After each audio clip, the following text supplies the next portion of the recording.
North Korea, एकदम छुपा हुआ सा, बिल्कुल अलग थलग। एक ऐसी जमीन जो हमारी थ्यूनिया से बिल्कुल जुथिया है। बहुत कम बाहरी लोग कभी सच में इसके गार्डेड बॉर्डर्स के अंतर झांक पाते हैं। इस पृथ्वी के पीछे असली कहानी क्या है?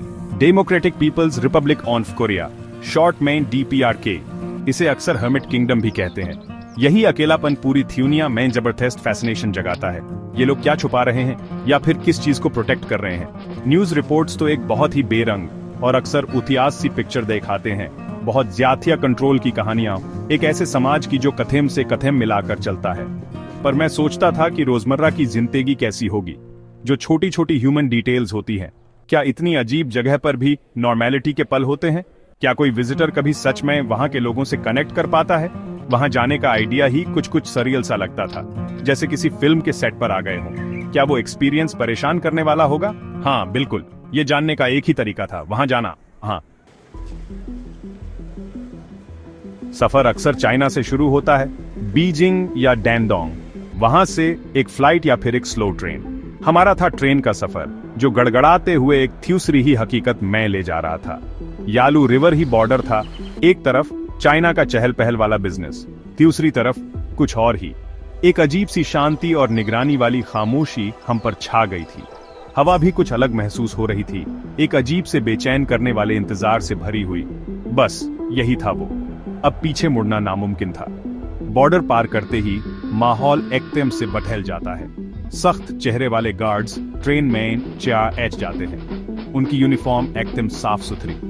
पासपोर्ट को बहुत ध्यान से चेक किया जाता है। फोन्स चेक होते हैं, कैमरास भी। आप अंतर क्या ला सकते हैं? लैपटॉप्स चेक हो सकते हैं किसी कंट्रोवर्शियल कंटेंट के लिए।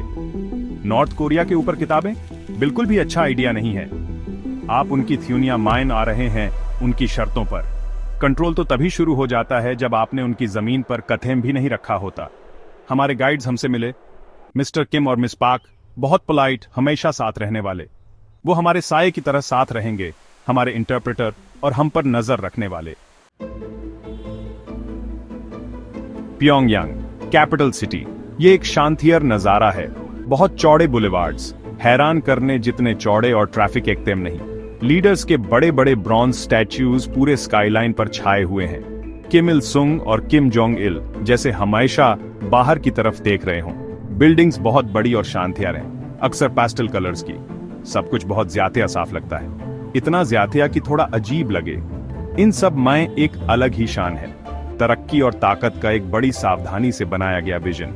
लेकिन फिर आप डिटेल्स पर गौर करने लगते हैं। ये परफेक्शन कुछ ज्यादा ही परफेक्ट लगता है, जैसे कोई फिल्म सेट हो जिसे अभी अभी पेंट किया हो। एक्टर्स के आने से ठीक पहले लोग किसी मकसद से चलते हुए देखते हैं, अक्सर ग्रुप्स में। उनके एक्सप्रेशंस पर रहना मुश्किल है, एकदम न्यूट्रल और चौकन्ने। आप उन्हें पहले से साफ सड़कों पर झाड़ू लगाते हुए देखेंगे, या फिर फूलों की क्यारियों की देखभाल करते हुए, वो भी पूरी लगन के साथ। क्या यह उनकी डेली लाइफ है या हमारे लिए कोई परफॉर्मेंस? यह शहर एक शोकेस है, इसे होना ही था। यही वो दुनिया को दिखाना चाहते हैं। The Juche tower, the arch of Triumph, the mayday stadium. Her structure national pride की एक कहानी कहता है, सेल्फ रिलायंस की, मुश्किलों पर जीत हासिल करने की।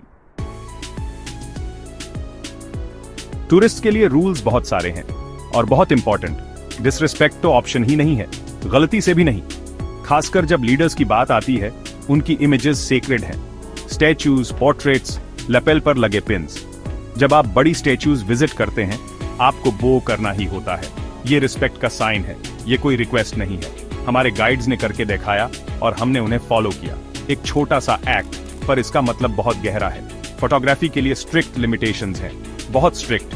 AAP सोल्जर्स की फोटो बिना परमिशन के नहीं ले सकते, और परमिशन यूजुअली मिलती नहीं। कंस्ट्रक्शन साइट्स की पिक्चर्स लेना ऑफ लिमिट्स है। कोई भी अनफिनिश्ड चीज या कोई भी ऐसी चीज जिससे पॉवर्टी या स्ट्रगल देखे, आपका गाइड अक्सर आपको बताएगा कि कब और किसकी फोटो लेनी है। फोटो के लिए यह अच्छी जगह है, वो अनाउंस करेंगे। प्योंगयांग छोड़कर ऐसा लगता है जैसे किसी दूसरे देश में आ गए हैं। बड़े बड़े एवेन्यूज की जगह अब सिंपल सड़कें आ जाती हैं। बड़ी बड़ी बिल्डिंग्स की जगह अब छोटे मोटे घर देखने लगते हैं। ये वो जगह है जहां वो सजाई संवारी इमेज थोड़ी थोड़ी असलियत दिखाने लगती है। हमें एक मॉडल कलेक्टिव फार्म ले जाया गया। लाइन से बने साफ सुथरे घर, एक फार्मर मुस्कुराते हुए अपनी सबूत से अच्छी फसलें दिखा रहा था। ये भी फिर से एक प्रेजेंटेशन जैसा लगा, एकदम केयरफुली तैयार किया हुआ।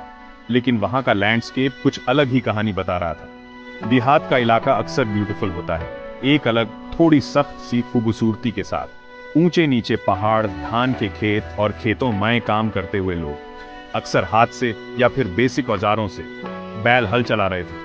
प्योंगयांग की मॉडर्निटी से इसका कॉन्ट्रास्ट एकदम चौंकाने वाला है। बिजली के खंभे पूरी जमीन पर लाइन से खड़े नजर आते हैं, लेकिन सोचने लगते हो कि पावर कितनी कंसिस्टेंट रहती होगी। यहाँ की लाइफ ज्यादा मुश्किल, सिंपल और मौसम की मार झेलने वाली लगती है। कैपिटल की चमक धमक से बिल्कुल अलग दुनिया। हमने बच्चों को धूल भरी सड़कों पर चलते हुए देखा। छोटे छोटे शहर जहाँ गाड़ियां बहुत कम थीं, बाइसिकल्स आम बात थी। लोग हमारी बस को बड़ी क्यूरियोसिटी से देख रहे थे, कभी कभी हाथ हिलाते तो कभी बस देर तक एकटक देखते रहते। ये कुछ पल की झलकियां थीं, अनस्क्रिप्टेड मूवमेंट्स। ये फर्क नजरअंदाज करना इम्पॉसिबल है। प्योंगयांग एक अलग रियलिटी लगता है और गांव के इलाके बिल्कुल तीसरी। इतने कंट्रोल के बीच कुछ सरप्राइजेस भी होते हैं, ऐसे मोमेंट्स जो ऑफिशियल कहानी से बिल्कुल फिट नहीं बैठते। एक गाइड के साथ मिसअंडरस्टैंडिंग पर सच्ची हंसी, स्कूल के बच्चे परफॉर्म करते हुए। उनका टैलेंट तो अनडिनायबल था, उनकी स्माइल्स एक पल के लिए बिना किसी रोक टोक के। ये छोटे छोटे ह्यूमन कनेक्शंस बहुत प्रीशियस फील होते हैं, जैसे कंक्रीट में कोई फूल खिलता हुआ मिल जाए। इनसे पॉलिटिकल बातों से परे एक झलक मिलती है, एक रिमाइंडर कि हम सब इंसान हैं, भले ही थोड़ी देर के लिए। हम एक अम्यूजमेंट पार्क गए, वो सरप्राइजिंगली बहुत जॉयफुल था। वहां के लोग राइड्स एंजॉय कर रहे थे, आइसक्रीम खा रहे थे। कुछ घंटों के लिए वो लगभग किसी भी दूसरे फन फेयर जैसा ही फील हो रहा था। गाइड्स भी थोड़ा रिलैक्स लग रहे थे, वो अपनी फैमिलीज के बारे में, अपने बच्चों के लिए अपनी होप्स के बारे में बात कर रहे थे। ऐसी बातें कम ही होती थी और बहुत संभल कर करनी पड़ती थी, लेकिन उनसे उनकी आम जिंदगी, आम ख्वाहिशों का अंदाजा मिलता था। उस हर वक्त मौजूद आइडियोलॉजी के नीचे कभी कभी ऑफिशियल स्टोरी में थोड़ी गड़बड़ हो जाती थी।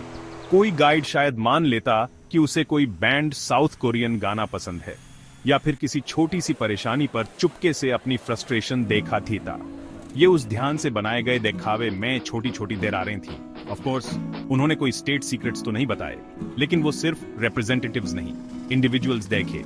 ऐसे लोग जिनके अपने थॉट्स थे, कोप करने के अपने हल्के फुल्के तरीके थे। इससे एक्सपीरियंस और भी कॉम्प्लेक्स और भी ह्यूमन बन गया। तो क्या नॉर्थ कोरिया जाना चाहिए?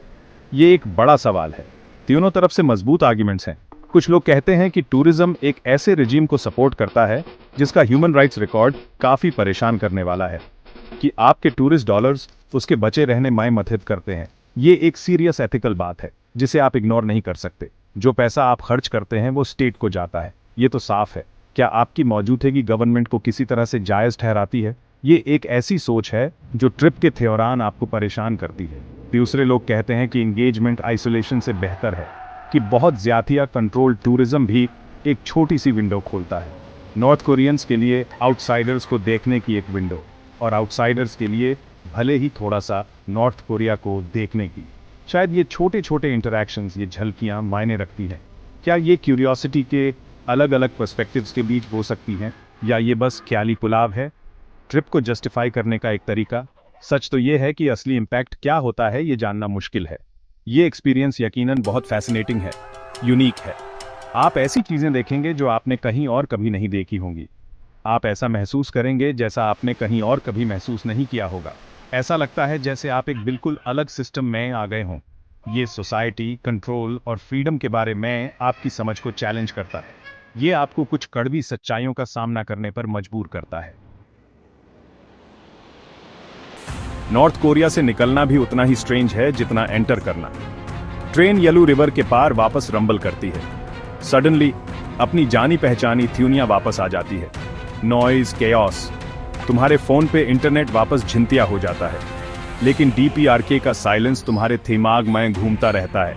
वो लोग जिनके चेहरे तुमने देखे, गाइड्स, वो परफेक्टली अलाइंड मॉन्यूमेंट्स, वो खाली हाईवेज, सब कुछ एक सपने जैसा लगता है, विविड पर द्योर का।